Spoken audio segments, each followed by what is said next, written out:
اوومه برخه المومن الرشید چینل وړاندې کړې او وضاحت چینل پښتو ته ژباړلې ده. إنه لكم عدو مبين.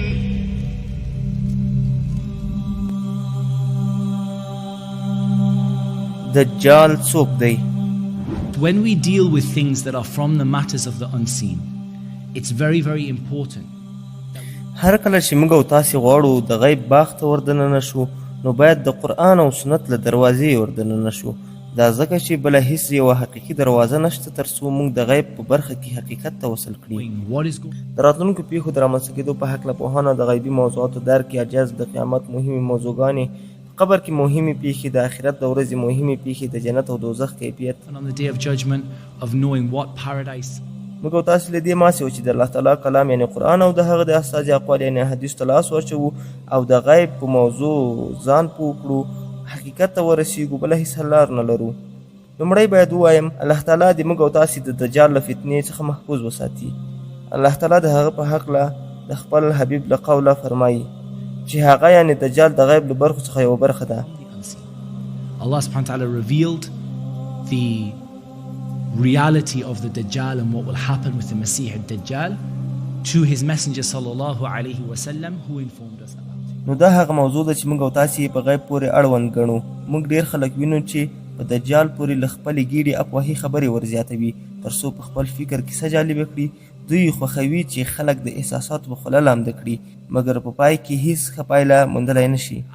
They want to, because it sounds so good and it gets everyone emotional and it gets, but at the end of the day there's no good in it. Dajjal, as I mentioned, has been interpreted within the existing circumstances. لکه څنګه چې وویل شول دجال د اوسني شرایطو په انطباق سره تفسیر کیږي. څنګه چې ملکونه او سیستمونه د دجال په څیر پیژندل شوي دي have been identified as Dajjal. حال دا چې هر څومره د رسول الله صلی الله علیه وسلم خبرو ته پام وکړو او د حقیقت په تله کې واچو Muhammad sallallahu alaihi wasallam speak about Dajjal, it will be very clear to us نو دغه نتیجې ته رسیږو کوم معلومات چې نن سبا په یوټیوب کې د دجال په هکله ویل کیږي مطلق غلط معلومات دي.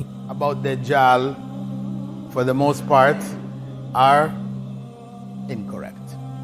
Prophet Muhammad زموږ سپېڅلي رهبر رسول الله صلی الله علیه وسلم موږ ته ځانګړي معلومات د دجال په هکله راکړي دي of Dajjal لکه د هغه د راتلو وخت، هغه ستونزې چې نړۍ هغه وخت ورسره مخامخ کیږي، د دجال مرګ او بشپړ داستان. his death,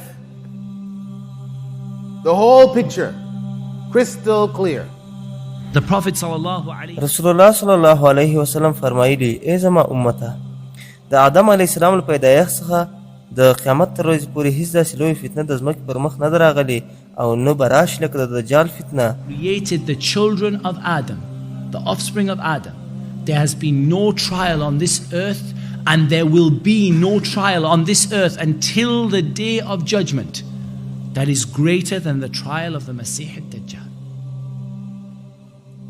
هیڅوک له دغې فتنې څخه خلاصون نه لري مګر دا چې د هغه تر پېښېدو مخکې ځان ته د خلاصون لار برابره کړي. Meaning if you can be successful now, یعنې د دجال تر راتلو مخکې لومړنیو پیښو څخه ځان خلاص کړي نو د الله تعالی په مرسته به محفوظ پاتې شي. other signs of the hour that happen and you can escape them and you can be safe from them, then بِإِذْنِ اللَّهِ تَعَالَى you will be safe from the fitna of the Masih.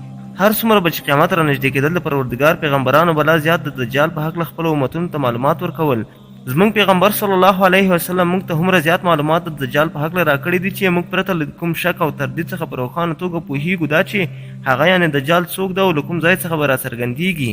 هغه په پیل کې وایي زه پیغمبر یم، حال دا چې بعد له محمد صلی الله علیه وسلم څخه هیڅ پیغمبر نه راځي. پام مو وي کله چې دجال راڅرګند شي هغه خلک اندېښمن کوي او د الله په اذن سره ستاسو والدین یعنی خپلوان مړي راژوندي کوي او بیا تاسو ته وایي زه الله یم، نعوذ بالله. تاسو دا مهمه خبر خپل ذهن ته وسپارئ. د الله تعالی لخوا بشریت ته اخرین پیغمبر محمد صلی الله علیه وسلم ده. دجال په ادامه کې تاسو ته په زغرده وایي زه ستاسو پروردګار یم او حال دا چې حقیقت دا ده تر څو چې د مرګ څکه ونه کړو تر هغه پورې الله نشو لیدلی. او دوهم مهم ټکی دا ده چې تاسو یې باید په پام کې ولرئ تاسو نشئ کولی الله تعالی په دغه فاني دنیا کې ووینئ د مرګ څخه وروسته کولی شي هغه ووینئ او د هغه دیدار به تاسو ته په فردوس اعلی کې لوی نعمت وي انشاءالله. جنة الفردوس الأعلى. The Prophet ﷺ, he described رسول الله صلی الله علیه وسلم فرمایلی دي د دجال ښۍ سترګه ړنده ده په خپله کیڼه سترګه ګوري مګر ښۍ سترګه یې ړنده ده. دریم ټکی دا ده چې ستاسو رب د یوې سترګې خاوند نه ده. اول هیڅ پیغمبر له رسول الله صلی الله علیه وسلم وروسته مبعوث کیږي نه. زمونږ ګران پیغمبر صلی الله علیه وسلم د الله تعالی اخرین پیغمبر ده. دویم تاسو الله تعالی په دې فاني دنیا کې لیدلی نه شئ تر څو چې د مرګ له جام څخه مو غړپ نه وي کړی. دریم ستاسو رب د یوې سترګې خاوند نه ده. او پیغمبر صلی الله علیه وسلم دا خبر هومره زیاته پرلپسې تکرار کړه چې صحابه کرام فکر کوو چې هغه مبارک به هیڅ سکوت ونه کړي. هغه په مکرره توګه فرمایل ستاسو رب د یوې سترګې خاوند نه ده، ستاسو رب د یوې سترګې خاوند نه ده، ستاسو رب د یوې سترګې خاوند نه ده. دا خبره یې پرلپسې ویله دا ځکه چې د دجال فتنه ډیره زیاته شدیده او د انسان د زړه ستنې لړزوي. تاسو باید دا په خپل ذهن کې ثبت کړئ هیڅ بل پیغمبر له رسول الله څخه وروسته نه مبعوث کیږي. هغه اخرین ده. تر څو چې ژوندي یاست الله رب العزت نشئ لیدلی او ستاسې رب د یوې سترګې خاوند نه ده. هغه دجال زیږي ویښتان لري او د هغه د ټنډې په منځنۍ برخه کې کافر یا هم کفره لیکل شوي دي. Thick twisted curly hair. Between his two eyes is written kafir or is written kafara. یا هم کافر را لیکل شوي. هر څوک چې له هغه څخه کرکه ولري کولی شي هغه ووایي. It is written kafir, disbeliever.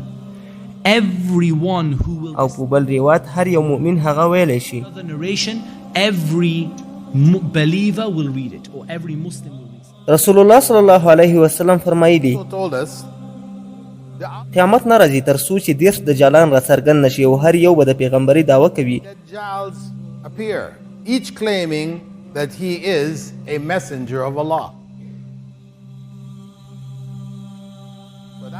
نو دغه واړه دجالان دي. دجال یعنی دوکه کوونکی.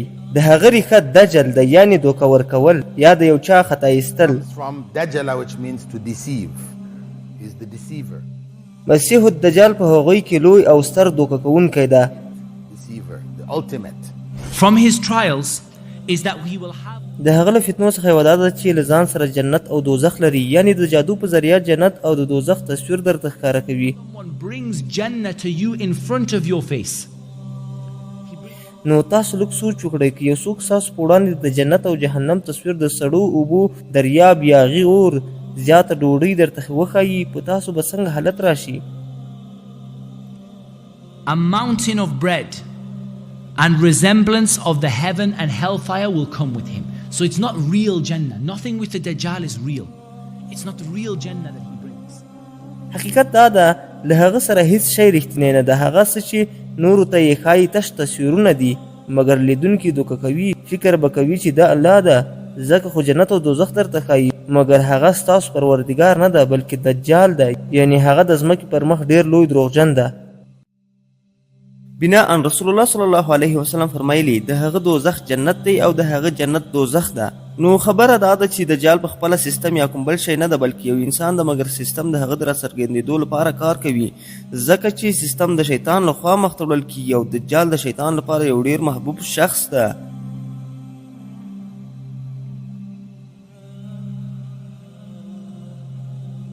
ستاسو دښمن یعنی ابلیس څه کوي څه غواړي؟ هغه غواړي د خلکو په منځ کې فتنه خپره کړي او پراخه فتنه به د دجال د راڅرګندېدو په وخت کې وي او شیطان زیار باسي چې د دجال د راڅرګندېدو لپاره زمینه برابره کړي.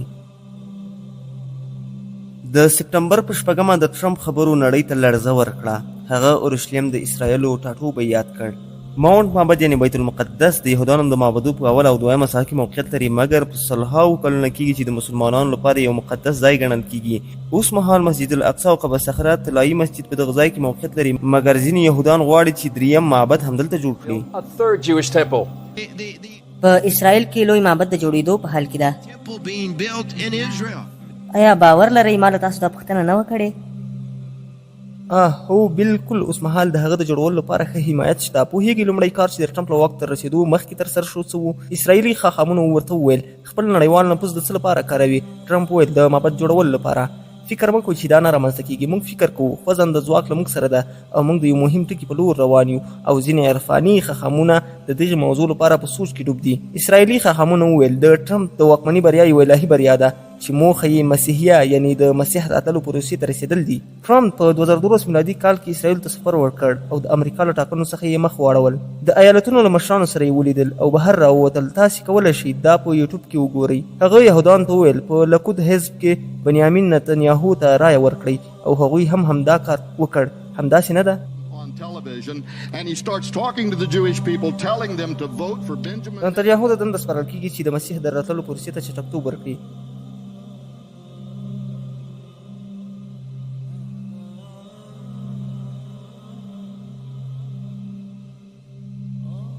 د نتنیاهو کتنه له یهودي خاخام سره وګورئ. د 1990 میلادي کال د نومبر 18 د هغوی خبرې اترې. ډېرې بریاوې درته غواړم. ډېر وخت وشو چې نه مې وې لیدلی. د بریا په هیله دې یم.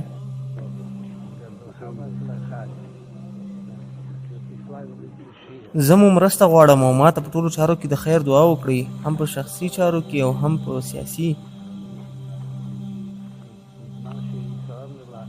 زموږ له مخکتنې څخه بیا تر اوسه پورې ځینې چارې پر مخ تللي دي او څه چې پکې بدلون نه ده راغلی هغه دا دی چې مسیح نه ده راغلی. یو کار وکړه چې هغه ژر تر ژره راڅرګند شي.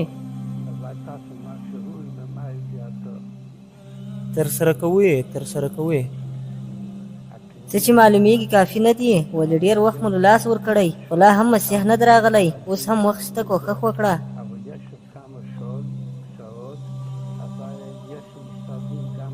سمه ده. له خوښیو ډک اخبار را رسېدلی. آیا پوهېږې چې سیدیمیان هر کار په خوښۍ ترسره کوي؟ هو، ښې خبرې به واورو د بریا په هیله. هغوی د یو بادشاه په تمه دي. هغوی د یو سیاسي رهبر په انتظار دي. د هغوی په روایت یعنې داسې څوک چې مسح شوی وي او دا موضوع د دوی په تیر تاریخ کې هم واقع شوې ده. دوی به په تیر وخت کې یو شخص مسح کول، بیا به دوی داسې انګیرل ګواکې دا شخص د خدای تعالی لخوا راستول شوی. هغوی فکر کوي چې مسیح به راڅرګند شي او موږ هم وایو چې مسیح به راڅرګند شي، مګر د هغوی مسیح دروغجن ده. د هغوی مسیح دجال ده. سمه ده؟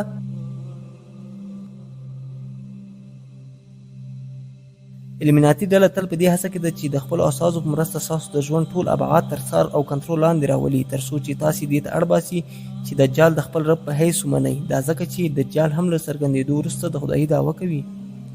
غواړئ دا ستاسو وپېژنئ؟ نورې برخې هم تعقیب کړئ.